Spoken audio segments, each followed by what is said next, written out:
सबसे पहले जो सुरक्षाकर्मी, जो जवान अफसर 13 दिसंबर को संसद की सुरक्षा के लिए शहीद हुए, उनके प्रति मैं श्रद्धांजलि व्यक्त करना चाहती हूँ।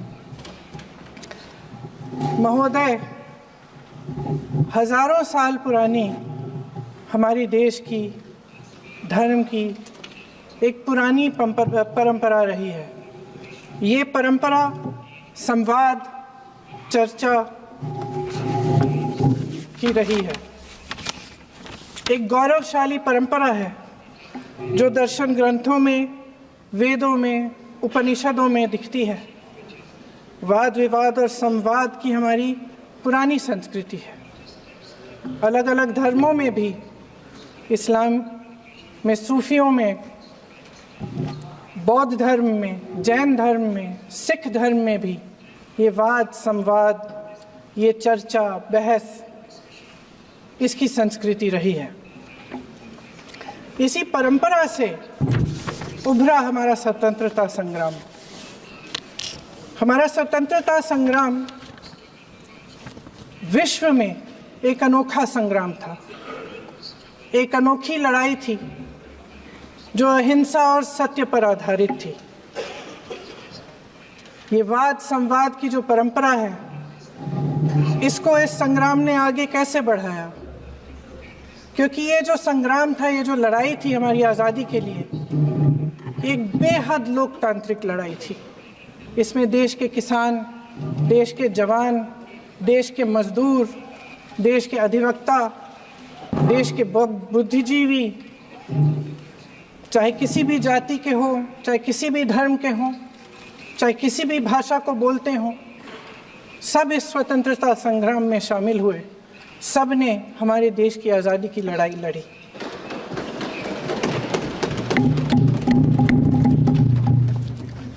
और उसी आज़ादी की लड़ाई से एक आवाज़ उभरी जो हमारी देश की आवाज़ थी।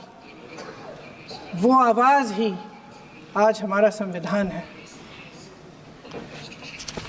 साहस की आवाज़ थी, हमारी आज़ादी की आवाज़ थी, और उसी की गूंज ने हमारे संविधान को लिखा और बनाया।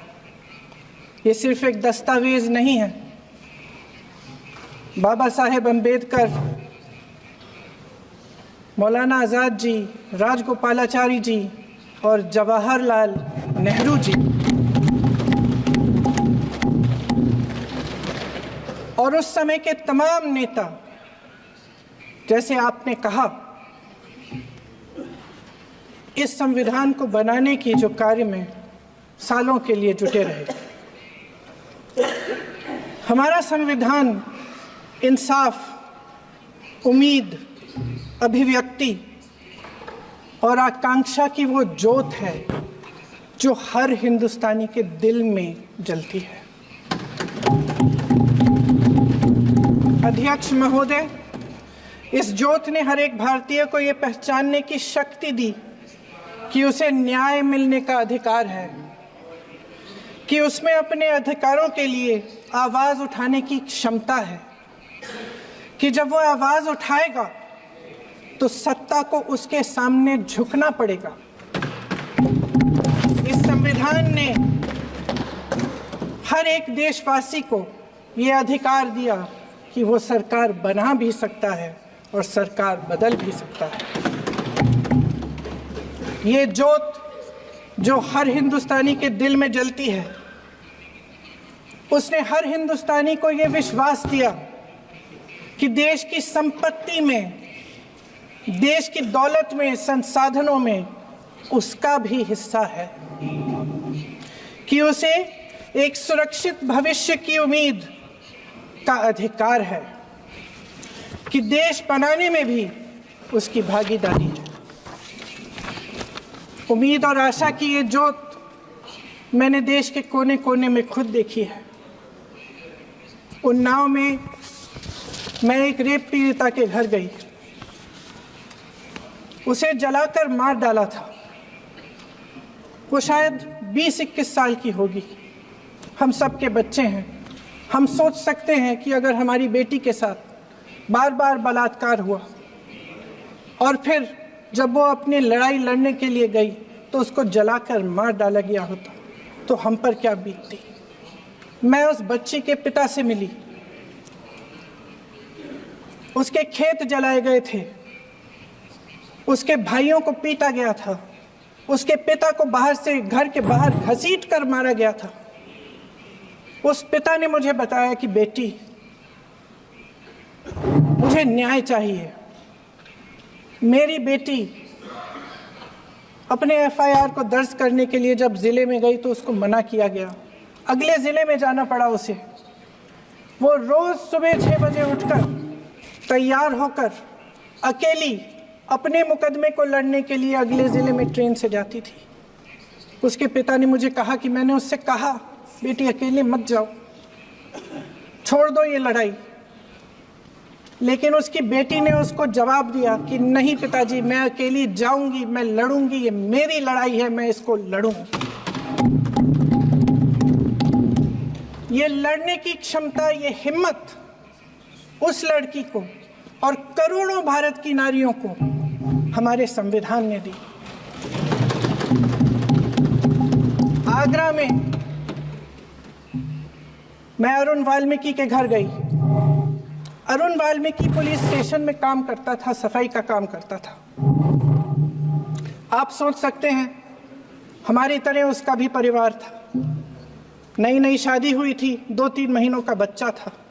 पुलिस स्टेशन में चोरी हो गई, चोरी का इल्जाम उस पर लगाया गया। उसके पूरे परिवार को उठाकर पुलिस स्टेशन में ले गए। आप हंस रहे हैं, लेकिन ये गंभीर बात है। और क्या गंभीर बात, शर्म करो, शर्म। अरुण वाल्मीकि को पीट पीट के मार डाला, उसकी बीवी को पीटा, उसके पिता के नाखून निकाले, उसके पूरे परिवार को पीटा गया। जब मैं उस जवान महिला से मिलने गई जो अभी अभी विधवा हुई थी, तो उसने मुझे कहा कि दीदी, हमें सिर्फ एक चीज चाहिए, हमें न्याय चाहिए और हम इस न्याय के लिए लड़ते रहेंगे, चाहे कुछ भी हो जाए। ये हिम्मत उस महिला को हमारे संविधान ने दी।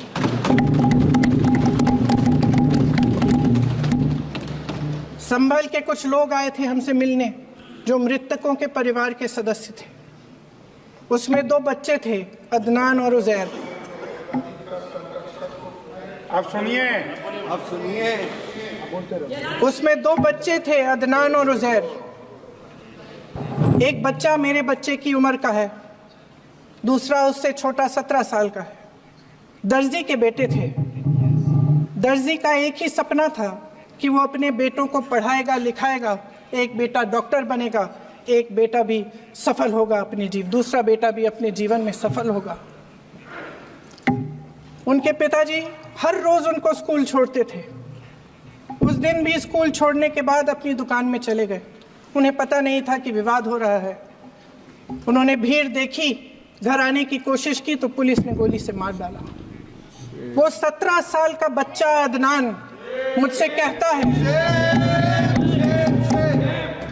वो 17 साल का बच्चा अदनान मुझसे कहता है कि मैं बड़ा होकर डॉक्टर बन के दिखाऊंगा, मैं अपने पिता का सपना साकार करूंगा।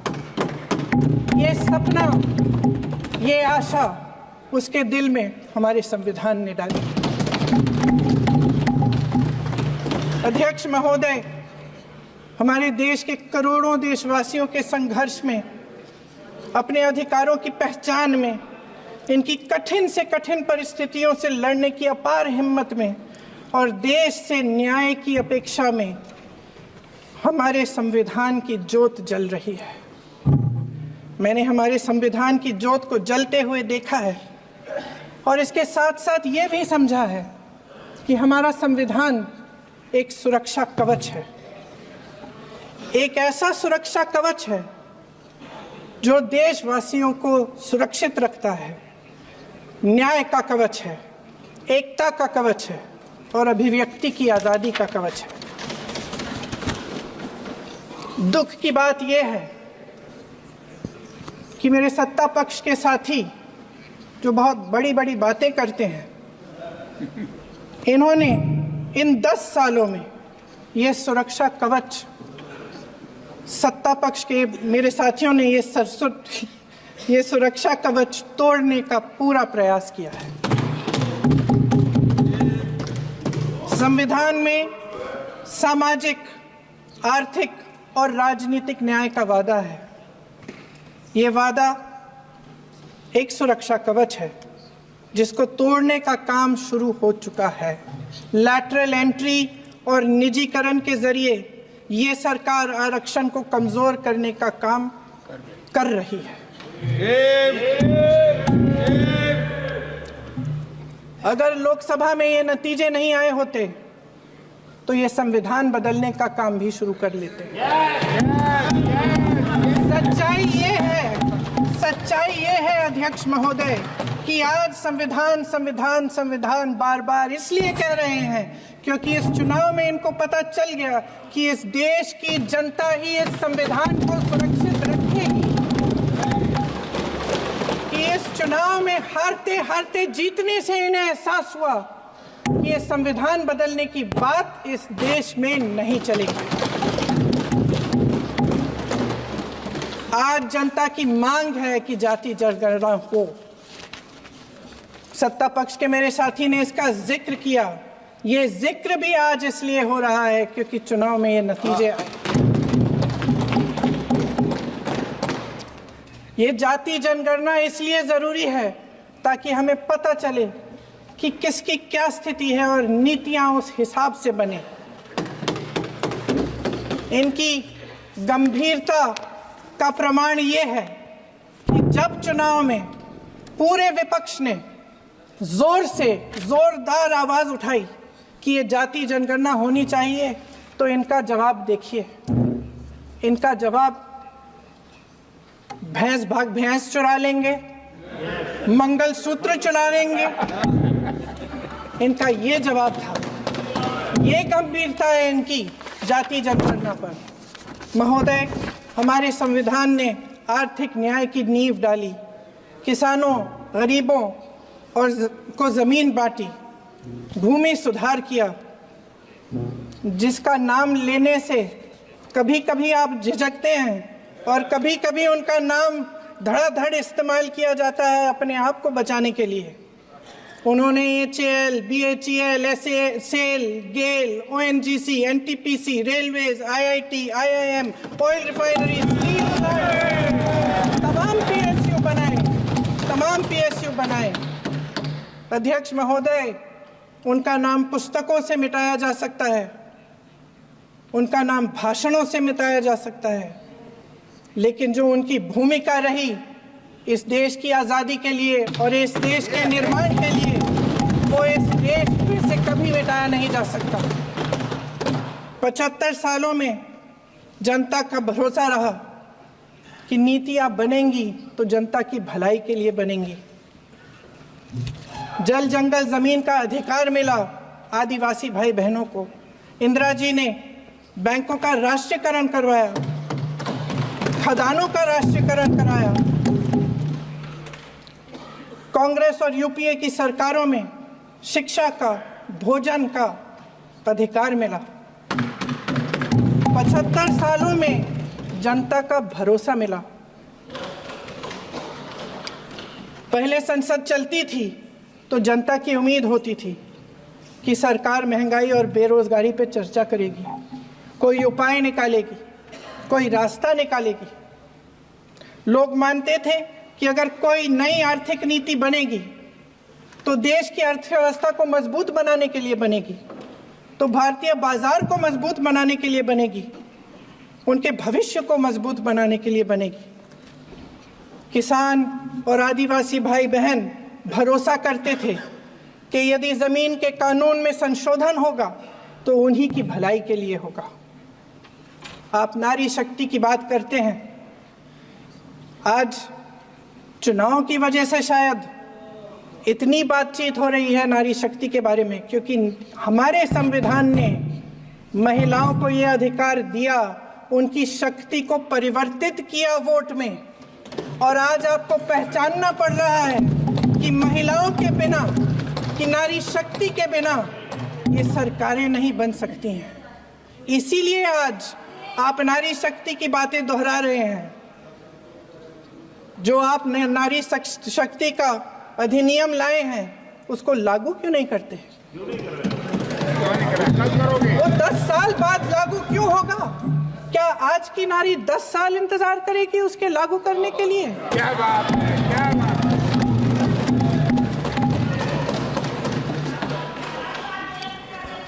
आज संसद में बैठे हुए सत्ता पक्ष के मेरे साथी ज्यादा से ज्यादा अतीत की बातें करते हैं। 1900 किस में क्या हुआ, कब हुआ, नेहरू जी ने क्या किया। अरे वर्तमान की बात करिए, देश को बताइए आप क्या कर रहे हैं, आपकी जिम्मेदारी क्या है? कि सारी जिम्मेदारी जवाहरलाल नेहरू की है। अध्यक्ष महोदय जी, ये सरकार आर्थिक न्याय का सुरक्षा कवच तोड़ रही है।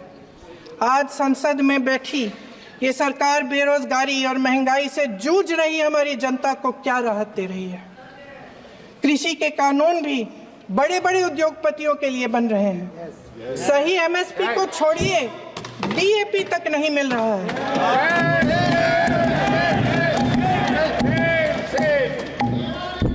वायनाड से लेकर ललितपुर तक इस देश का किसान रो रहा है। आपदा आती है तो उसको कोई राहत नहीं मिलती। भगवान भरोसे है आज इस देश का किसान, उसको छोड़ दिया गया है। आज हिमाचल में देखिए, जितने भी कानून बने हैं वो सब बड़े बड़े उद्योगपतियों के लिए बन रहे हैं। हिमाचल में जो सेब उगता था उसके जो छोटे छोटे किसान हैं वह रो रहे हैं, क्योंकि एक व्यक्ति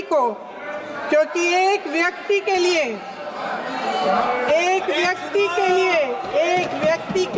सब कुछ बदला जा रहा है। सुनने की हिम्मत रखो। मैं अध्यक्ष महोदय जी, अध्यक्ष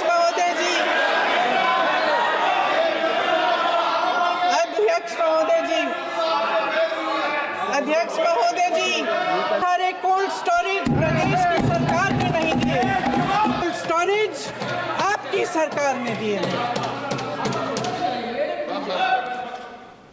देश देख रहा है कि एक व्यक्ति को बचाने के लिए 142 करोड़ देश की जनता को नकारा जा रहा है। सारे बिजनेस, सारे संसाधन, सारी दौलत, सारे मौके एक ही व्यक्ति को सौंपे जा रहे हैं। सारे बंदरगाह, एयरपोर्ट्स, सड़कें, रेलवे का काम, कारखाने, खदानें, सरकारी कंपनियां सिर्फ एक व्यक्ति को दी जा रही है। जनता के मन में हमेशा ये विश्वास होता था कि अगर कुछ नहीं है तो संविधान हमारी सुरक्षा करेगा, मगर आज आम लोगों के बीच ये धारणा बनती चली जा रही है कि सरकार सिर्फ मुनाफे के लिए चल रही है। देश में बहुत तेजी से गैर बराबरी बढ़ रही है। जो गरीब है वो और गरीब हो रहा है, जो अमीर है वो और अमीर हो रहा है। इस सरकार ने आर्थिक न्याय की भी सुरक्षा कवच तोड़ दिया है। राजनीतिक न्याय की जब बात होती है, मेरे सत्ता पक्ष के साथी आज खड़े हुए और तमाम गिनती करने लग गए कि ऐसा हुआ वैसा हुआ, 1975 में जो हुआ, तो सीख लीजिए ना, आप भी सीख लीजिए। आप भी अपनी गलतियों के लिए माफी मांग लीजिए। आप भी बैलेट पे चुनाव कर लीजिए। दूध का दूध, पानी का पानी हो जाएगा। आप राजनीतिक न्याय की बात करते हैं। सरकारों को पैसों के बल पर गिरा देते हैं।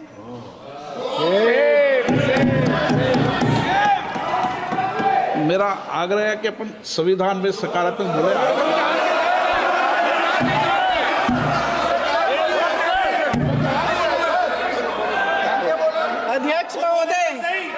अध्यक्ष महोदय, सत्ता पक्ष के हमारे साथी ने एक उदाहरण दिया उत्तर प्रदेश की सरकार का, तो मैं भी एक उदाहरण दे देती हूँ महाराष्ट्र की सरकार का।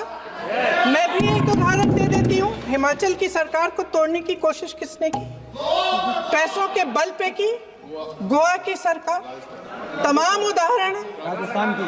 क्या ये सरकारें जनता ने नहीं चुनी थी? क्या संविधान इन पर लागू नहीं था? पूरी देश की जनता जानती है कि इनका हंसती है, जानती है कि इनके यहाँ तो वॉशिंग मशीन है।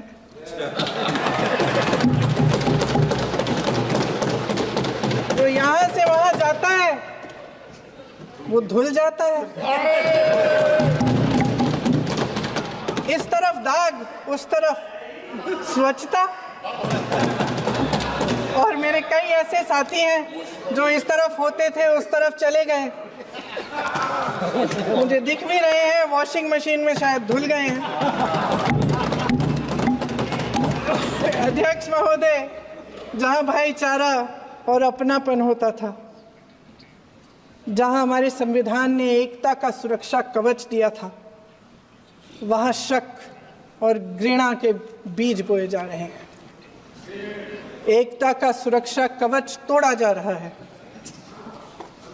प्रधानमंत्री जी यहाँ सदन में संविधान की किताब को यूं माथे से लगाते हैं, लेकिन संभल में, हाथरस में, मणिपुर में जब न्याय की गुहार आती है, उठती है, तो उनके माथे पे शिकन तक नहीं आता।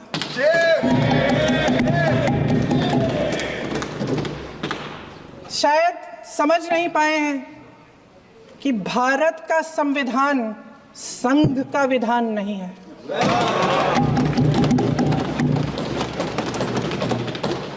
भारत के संविधान ने हमें एकता दी, हमें आपसी प्रेम दिया। उस मोहब्बत की दुकान जिस पर आपको हंसी आती है, उसके साथ करोड़ों देशवासी चले। करोड़ों देशवासियों के दिल में एक दूसरे के लिए प्रेम है, घृणा नहीं है।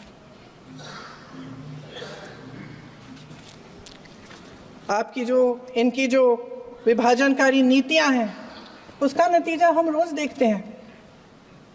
राजनीतिक फायदे के लिए संविधान को छोड़िए, देश की एकता को भी ये रख नहीं सकते, इसकी सुरक्षा नहीं कर सकते। हमने संभल में देखा, मणिपुर में देखा।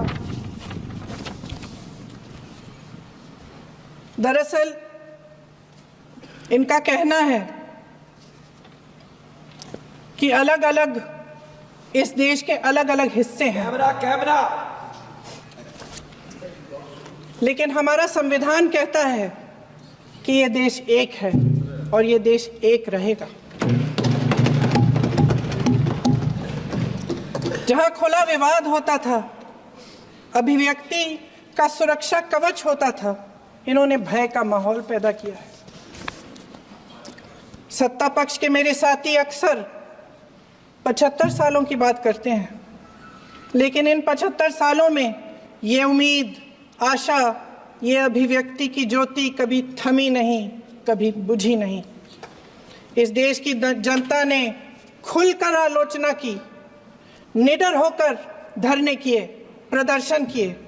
जब जब जनता नाराज हुई, तब तब सत्ता को ललकारा, उसे चेतावनी दी, बड़े से बड़े नेताओं को कटघरे में खड़ा किया, उनसे जवाब मांगा, न्याय मांगा।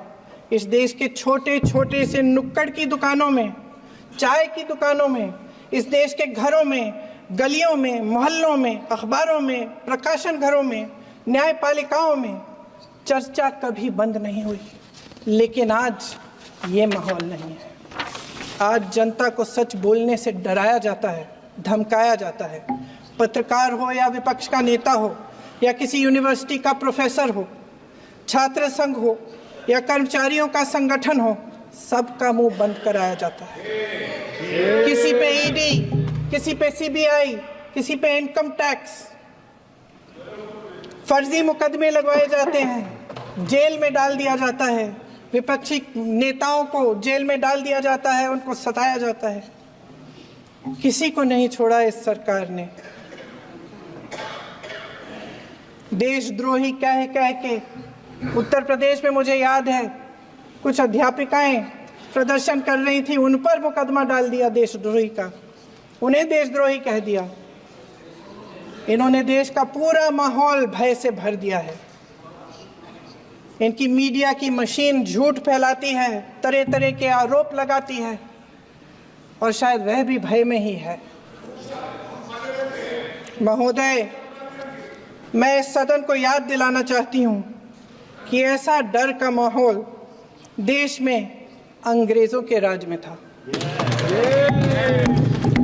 जब इस तरफ बैठे हुए गांधी की विचारधारा वाले लोग आजादी की लड़ाई लड़ रहे थे और उस तरफ वाली विचारधारा वाले लोग भय में रहकर अंग्रेजों के साथ साठ-गांठ कर रहे थे। लेकिन अध्यक्ष महोदय, भय का भी अपना स्वभाव होता है। भय फैलाने वाले हमेशा भय का खुद शिकार बन जाते हैं। ये प्रकृति का नियम है। आज इनकी भी यही हालत हो गई है। भय फैलाने के इतने आदी हो गए हैं कि खुद भय में रहने वाले हैं। चर्चा से डरते हैं, आलोचना से घबराते हैं। कई दिनों से हम मांग रहे हैं कि चर्चा करिए, लेकिन चर्चा करने की हिम्मत ही नहीं है।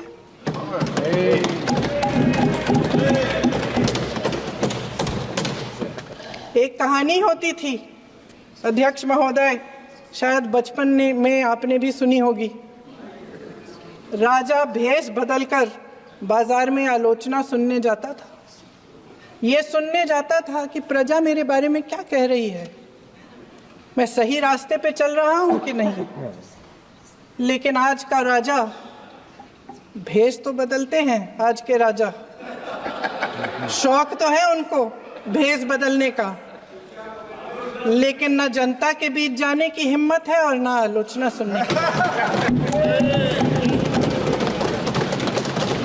महोदय, मैं तो सदन में नहीं हूं।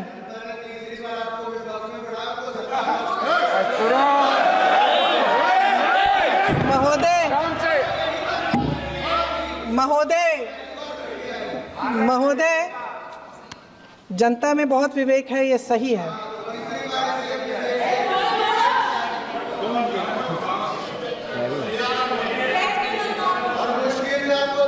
अच्छा महोदय, मैं सदन में नहीं हूँ, कुछ हाँ ठीक है, मैं सदन में नहीं हूँ, मात्र 15 दिनों से आ रही हूँ। लेकिन मुझे ताज्जुब होता है कि इन 15 दिनों में इतनी बड़े इश्यूज हैं, इतनी बड़ी बातें हैं, प्रधानमंत्री जी मात्र एक दिन के लिए शायद 10 मिनट के लिए दिखे हैं सर।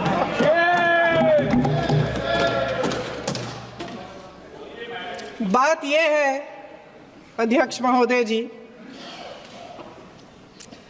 कि ये देश भय से नहीं, साहस और संघर्ष से बना है।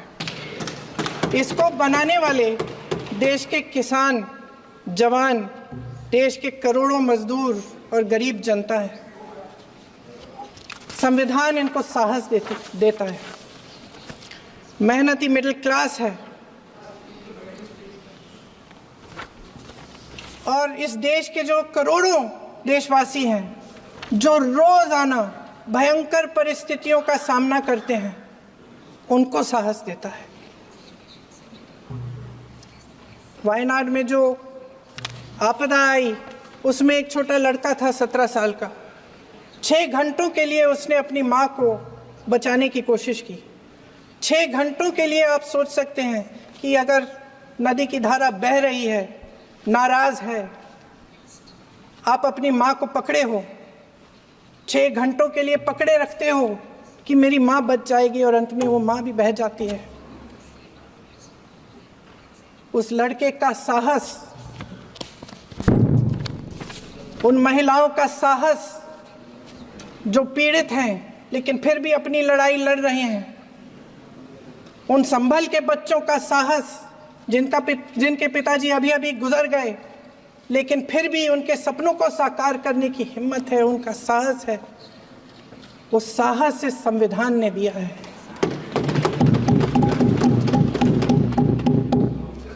वो आत्मविश्वास इस संविधान ने दिया है। ये देश भय से नहीं चल सकता, ये देश साहस से ही चलेगा। भय की भी सीमा होती है और जब वो सीमा पार हो जाती है, जब किसी को इतना दबाया जाता है कि उसको लगने लगता है कि अब मेरे पास खोने के लिए कुछ नहीं है, तब उसमें एक ऐसी शक्ति पैदा होती है जिसके सामने कोई कायर खड़ा नहीं हो सकता। ये देश कायरों के हाथों में ज्यादा देर तक कभी नहीं रहा है।